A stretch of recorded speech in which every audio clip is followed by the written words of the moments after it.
What matters is that the message that they're giving their partner is, yeah, I'm done trying to change you.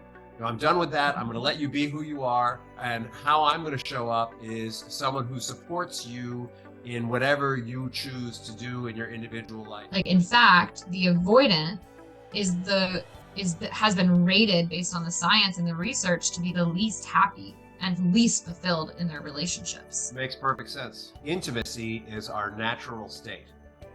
Mm-hmm. And that any breakdown we experience in intimacy is learned behavior.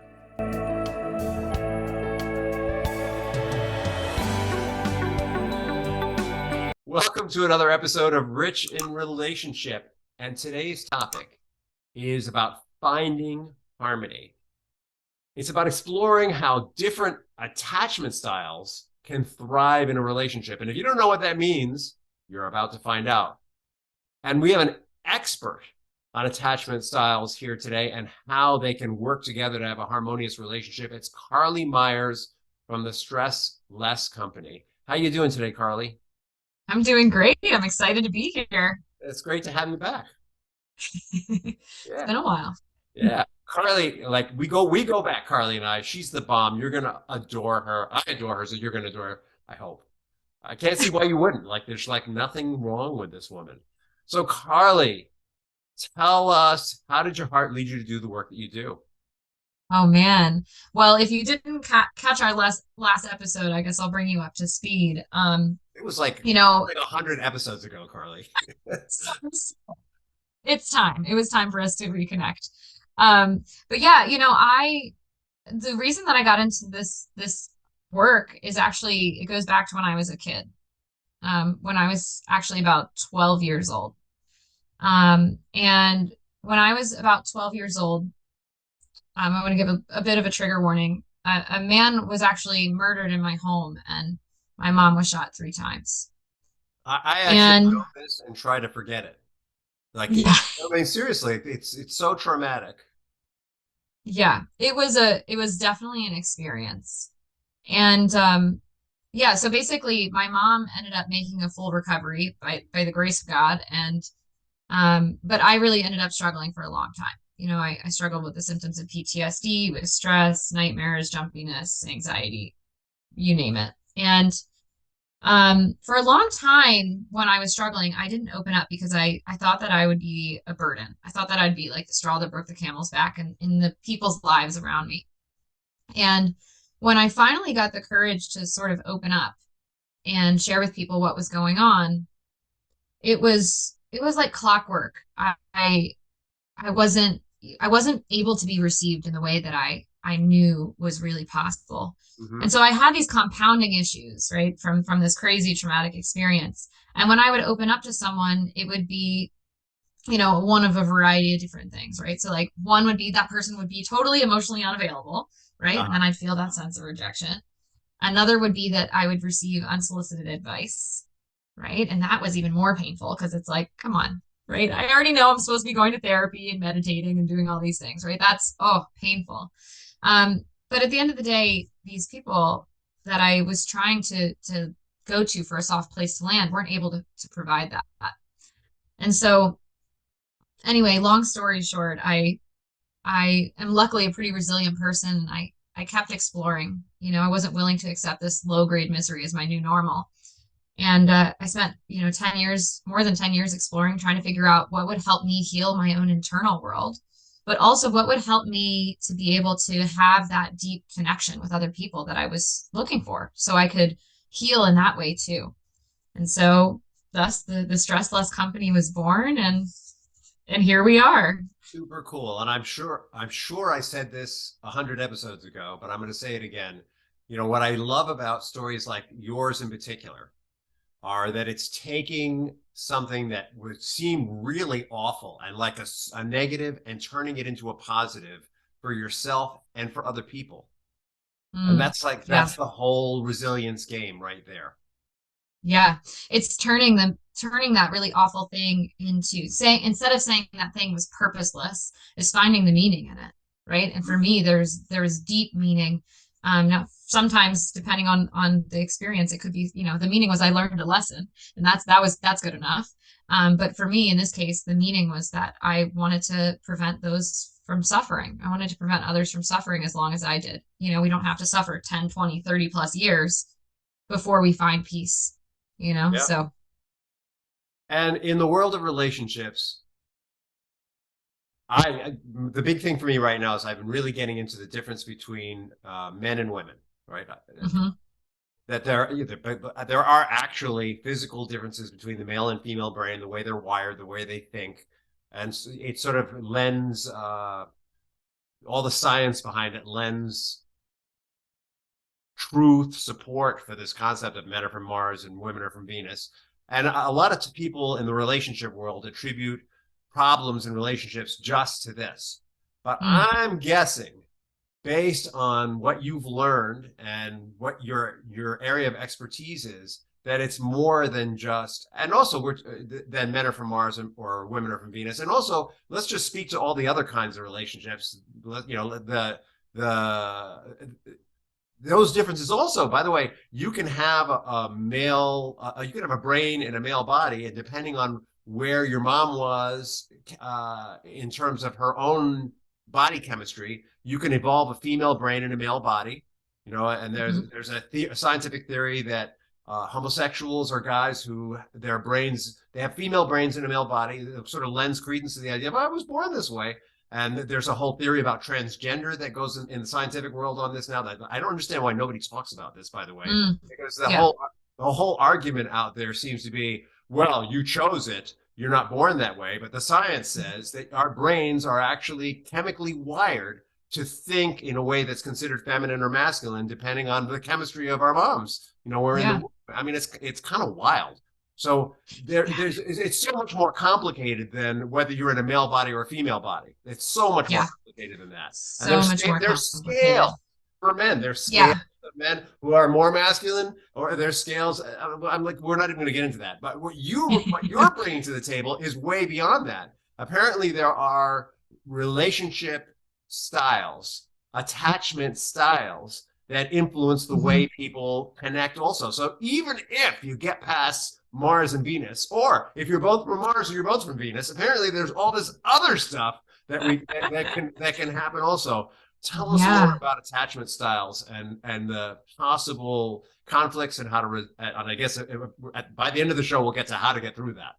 Yeah, yeah. Well, I just want to acknowledge that what you're kind of hinting at or pointing to is really true. We all have genetic predispositions in the way that we think and the way that we move through the world. And we also all have that nurture side of us, right? Mm-hmm. Well, depending on some of us, it didn't feel very nurturing, right? So that impacts the way that we move through the world. But yeah, attachment, first and foremost, I guess we answer the question, what do we mean by attachment styles? What is attachment? And attachment is, outside of the meditation world, it's really the emotional bond that we hold with another person. So Mm-hmm. that's the context we're coming with. So, what is the style in which, or how do we as an individual tend to bond emotionally with another person? And there's four different ways that people tend to bond with other people. So we've got these genetic predispositions, but we also have these attachment styles that say, hey, here's how I tend toward connecting on an emotional level with another person. And so we can start with, first and foremost, the one that makes up about 50% of the population, thank goodness, which is the secure attachment style, right? So secure, these are like, I like to think of them as like the superheroes of the attachment world, right? Because the secure person, they're really, they're comfortable with intimacy. They're comfortable with that connection, and they're really warm and loving, right? So there's that type of emotional bond, right? They're Then all we have, right. what was that? They're all living in Ohio, right? Yeah, you know what? What's funny, I'm not I sure always they're get in New this. York City. It's funny, I get the same response, like a very similar response every time I bring up the secure attachment, because especially in the dating world, and these apply to, all sorts of relationships, but in the dating world, we tend to think that secure folks are like mythical creatures because they don't return onto the dating scene very often, right? So like They're because they're unicorns. comfortable with They're unicorns. Was that unicorns? Yeah. They feel like that because when they enter the dating scene, they're snatched up really quick. And then they stay in relationships because they're able to maintain healthier relationships over the long period. And that doesn't mean they don't get divorced or end up with breakups and end up back in the pool, but they get snatched back up quick. So that's why they tend to You know feel what's more really like interesting about that statistic is it's like a 50% divorce rate.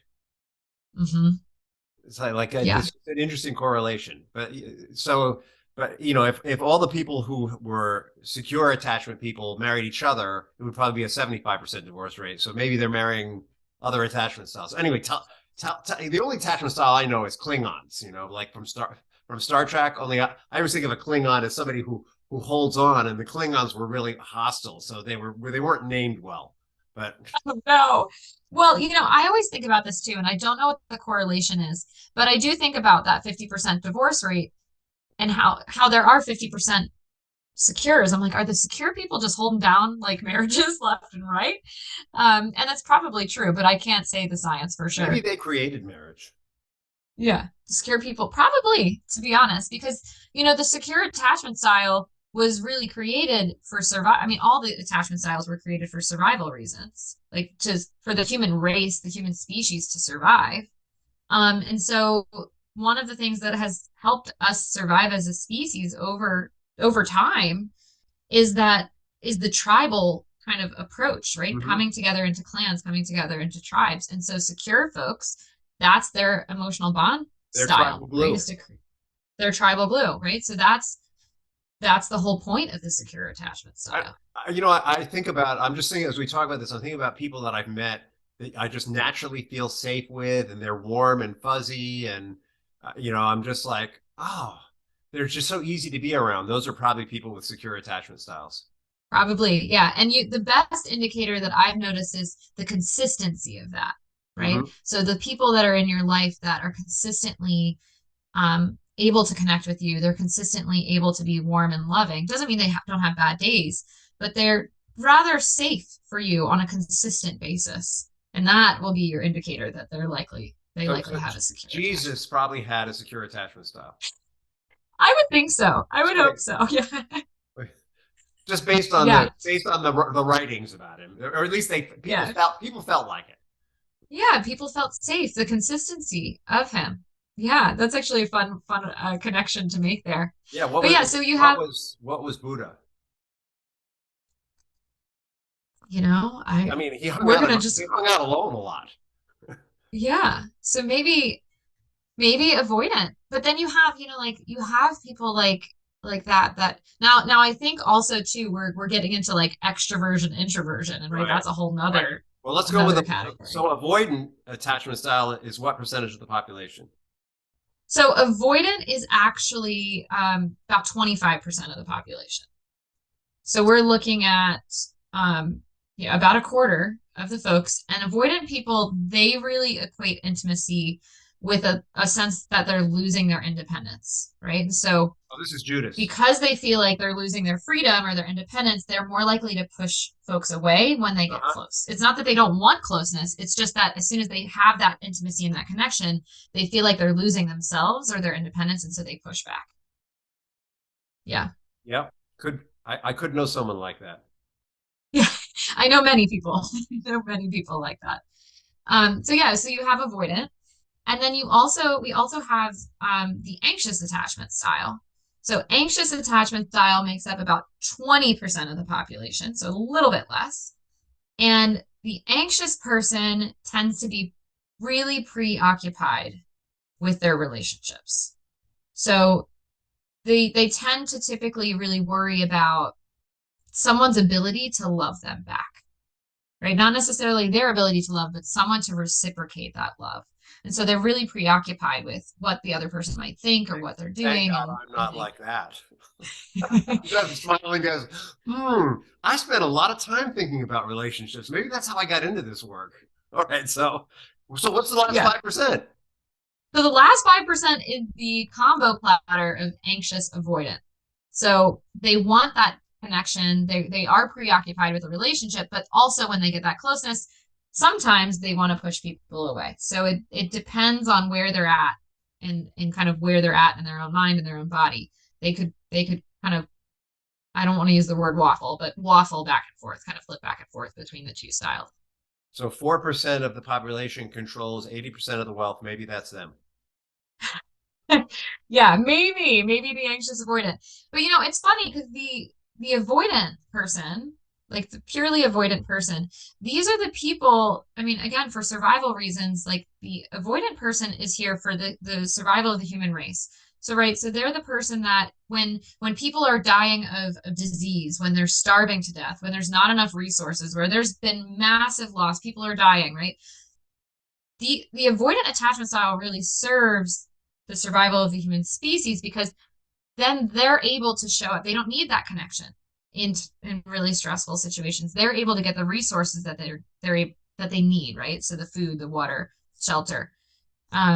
So that's really the purpose there. Wait a But minute. this also, No. Wait a minute. Help me out there. I need a picture. yeah, So you need a picture. I need a picture. So So, you're in a concentration camp and you're avoidant. What does that mean? so, oh gosh, that's a very interesting example. So like that person, because they're not necessarily attached to, they don't have that anxious attachment or that secure attachment, they're likely to look out for themselves. They're Got more likely to survive. They're going to make sure they have their rations. They're going to make sure they have their food, their water, whatever they need to survive. Versus, let's say someone with a anxious or secure attachment, they're not only going to meet their own needs, but they're going to try to make sure that they're taking care of everybody else too, Got it. which in an extreme situation could actually be detrimental to them surviving or not. Mhm.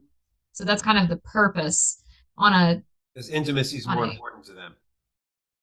mhm, Got it. connection is more important. And they've been wired for survival purposes to say tribes are what makes us survive as a human species. Now this is all subconscious. This isn't necessarily conscious thought, but that's the purpose of it. This is the reasoning.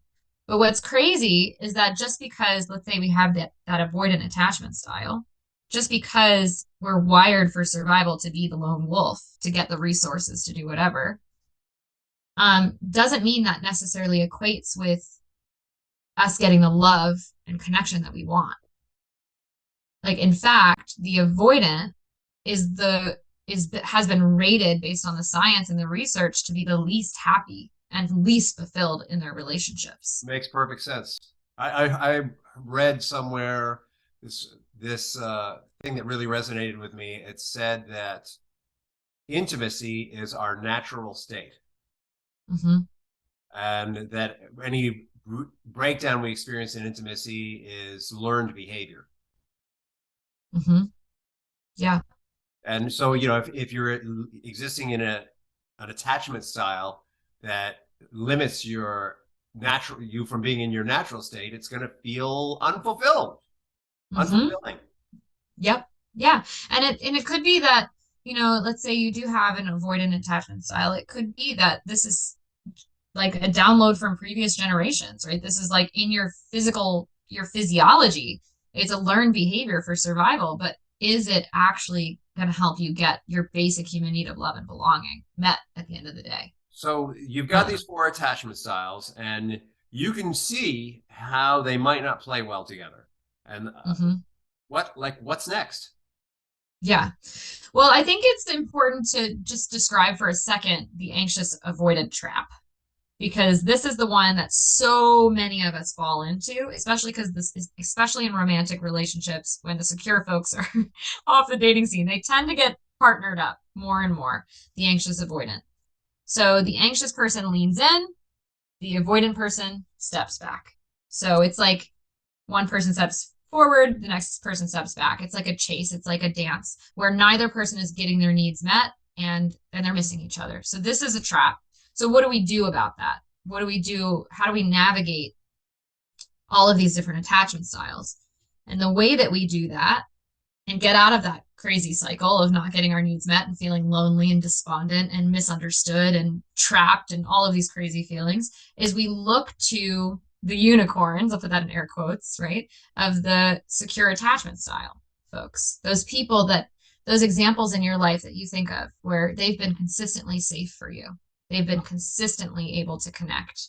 I would say for that you? probably 80 or 90% of the couples I've worked with are a combination of this anxious and avoidant Hmm. attachment styles, where one is pursuing the other, and the more they pursue the other, the more the other one withdraws, and the more the other one withdraws, the more anxious they become, Hmm. to pursue more. Like I've seen that dynamic so often, right? It's So incredibly common. you got that going on.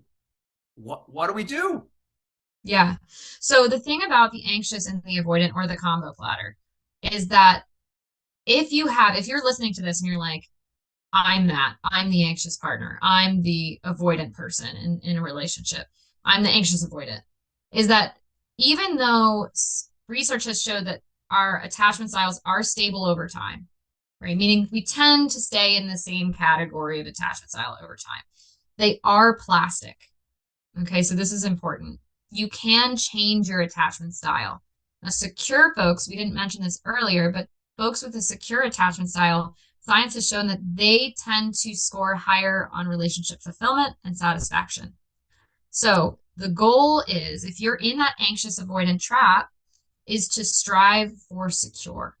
So think of that person in your mind. Maybe it's not your partner, maybe it's not the person you're struggling with, but someone in your life that has shown up for you consistently, shown up safely, given you that warmth and that intimacy consistently, and strive to maybe ask, like, we brought up Jesus earlier. What would Jesus do, right? But what would that person do in this specific scenario?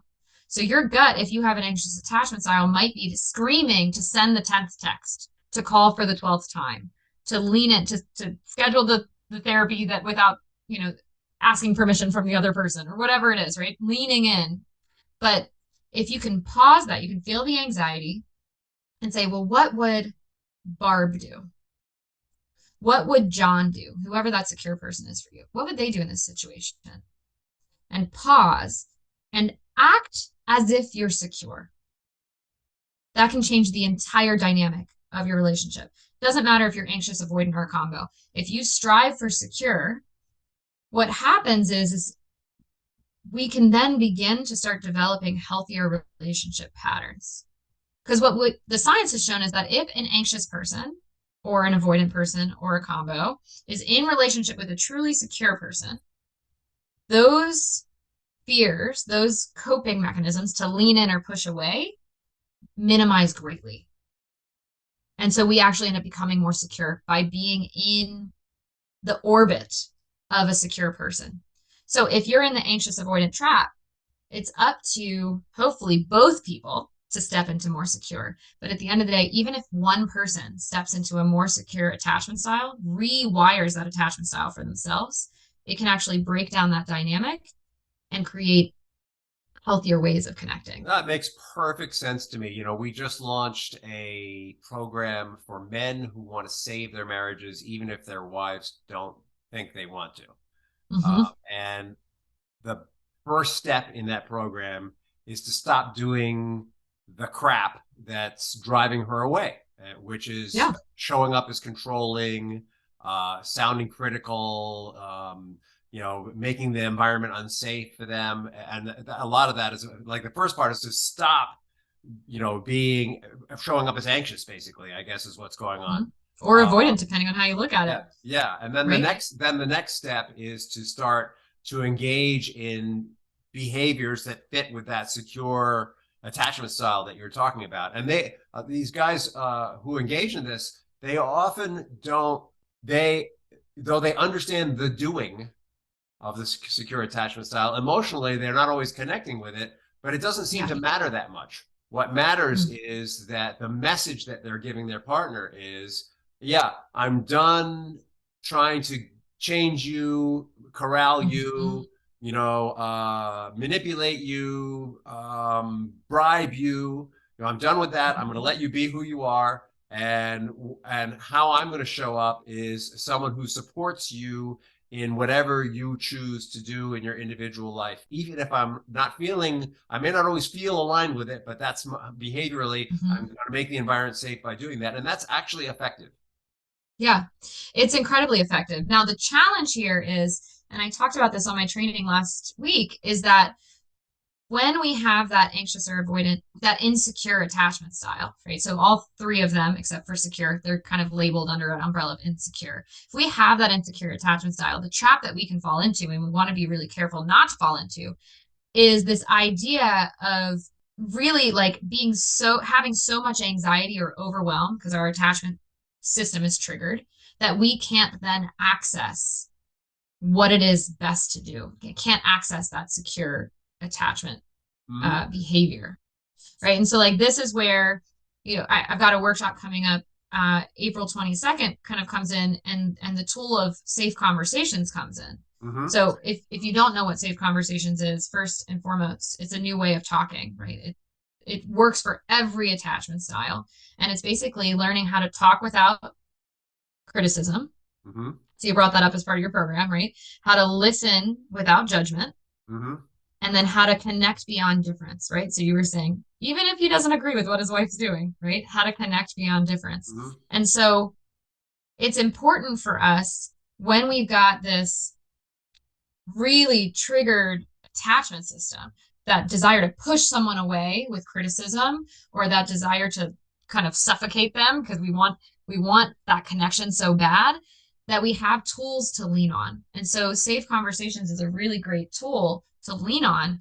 You grab your piece of paper and use this tool, read it right off of it to find a different way. But see, I guess I want to go back here for a second, because the pain thing is really important to note, and why this tool is so helpful. Because so here's an example I'll give. So let's say you're walking down a hallway, you stub your toe. It hurts. It hurts, all right? It's painful. You grab your foot, right? The only thing that you can see in that hallway is your toe, right? You're not seeing the art on the walls, you're not seeing the dust bunnies in the corner, like you're not seeing anything, but you're just seeing that toe. And that's what it's like to have that activated attachment, right? And so the tool of safe conversations is really about saying, yeah, we don't have access to the part of us that is secure, that good, that part of us that higher self, that like more mature part of us then. And so what do? We pull out the tools in those moments so that we can show up as secure, even when our mind is screaming at us to do everything but. Right? Screaming at us to lean in for connection or push away, or a combination of It's almost habitual. Really what we're doing is we're stopping one habit and starting a new one. This workshop sounds awesome. Please, we're going to have links in the notes, but what do people need to know to find you and find out more about the workshop? Yeah, so we'll leave the link. I understand the workshops for all kinds of relationships. I talked about men who want to have their marriages work, but this problem comes up at work. This problem comes up with our parents, with our children. As we're talking, I can think about a million disconnects I've had with my children because we've got different attachment styles, not just that I'm their dad, which is another problem entirely. So people, this is really important. How do people find out more about this? Yeah, so I'll make sure that you guys all have the link. We'll leave it in the show notes. But yeah, so you can follow me on social media at The Stress Less Co. You'll find the link to the workshop in the show notes. And gosh, I just want to reiterate. What was that? How do they find you? How do they find me? Yeah. Well, you can go to The Stress Less Co. on Instagram and Facebook. And then you can also find me at thestresslessco.com. We can securely attach to you there. Yeah, securely attached. Click the follow button and you'll be along for the ride. Awesome. And I really want to mention too, because I love to give love to your community. I so appreciate you having me back. It's always such a blast. So for those who are interested in the workshop, I want to just let you know that I do have a promo code for you. And it's just the word Rich, RICH, and you can save $100 off your ticket if you decide to join me on April 22nd. Nice. And I understand it's up on Eventbrite, and the title is Safe Conversations Workshop. Yes, you got it. Might be Safe Conversations Workshop tickets.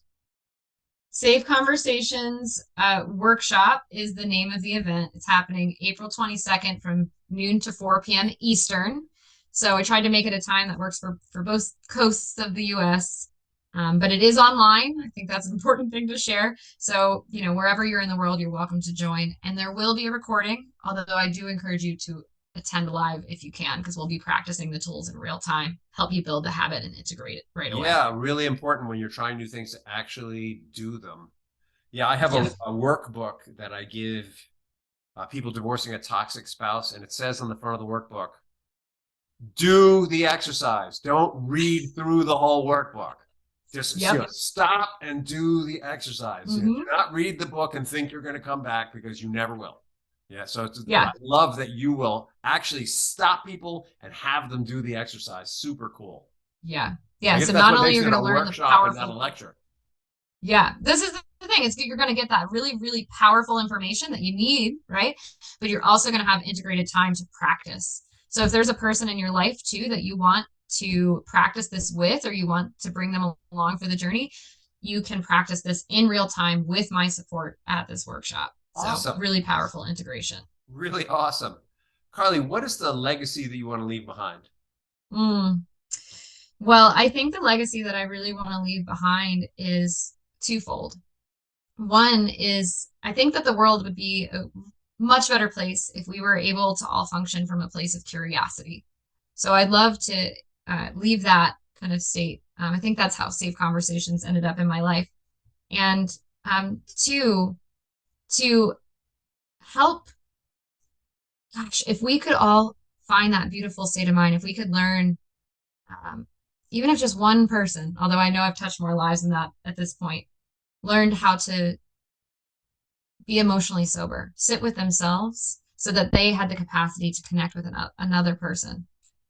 That legacy of true connection between people, gosh, would be, I'd be so happy. That's a beautiful thing. Thank you. Yeah, I like that vision. Well, look, thank you so much for coming back.